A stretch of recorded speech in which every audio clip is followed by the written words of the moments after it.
ফেসবুকে স্ক্রল করতে করতে খবর দেখতেছিলাম যে শাহবাগ নাকি আজকেও দখল, খাদ্যের দখলে।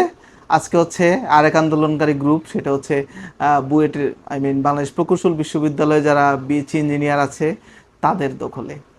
কেন দখলে? আসলে আন্দোলন চলছে। কিসের আন্দোলন? আন্দোলন হচ্ছে ডিপ্লোমা ইঞ্জিনিয়ার যারা আছে তাদের বেশ কিছু বাংলাদেশ সরকার কর্তৃক নিয়মে চলতেছিল, যেমন নবম গ্রেডে তাদের 33% কোটা ছিল, তারপর দশম গ্রেডের যে চাকরিগুলো ছিল সেগুলো প্রায় 100%ই হচ্ছে এই ডিপ্লোমা ইঞ্জিনিয়াররা করতো, যারা বিভিন্ন পলিটেকনিক্যাল থেকে পড়াশোনা করছে। তো এখন যে বুয়েট এবং যারা বিভিন্ন প্রকৌশল বিশ্ববিদ্যালয়ে পড়াশোনা করে, তো তাদের দাবিটা হচ্ছে এই কোটাগুলা বাতিল করতে হবে এবং সবার জন্য উন্মুক্ত করে দিতে হবে। এই একটা বিষয়। আর দ্বিতীয়ত হচ্ছে যারা ডিপ্লোমা পাস করে আসে তারা নামের পদবীর সাথে ইঞ্জিনিয়ার শব্দটা ব্যবহার করতে পারবে না।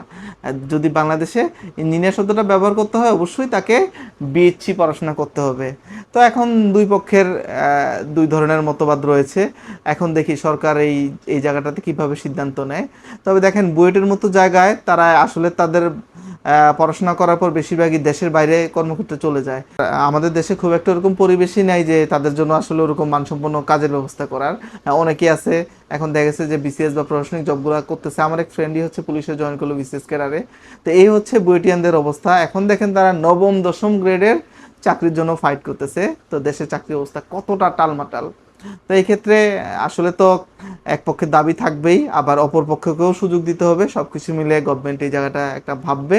তবে যাই কিছু হোক, এই রাস্তা আন্দোলন করে সারাদিন জনগণকে কষ্ট দিয়ে এগুলা কখনোই সাপোর্ট না। আন্দোলন যৌক্তিকভাবে হইতে পারে, আপনাদের জায়গা থেকে দাঁড়ান। আর সরকারের আরেকটু উচিত যে মানুষ যখন দাবি জানায় সেটাকে একদম খারাপ পর্যায়ে রাস্তায় নামানোর আগেই এটাকে একটা সলিউশনের দিকে নিয়ে যাওয়া।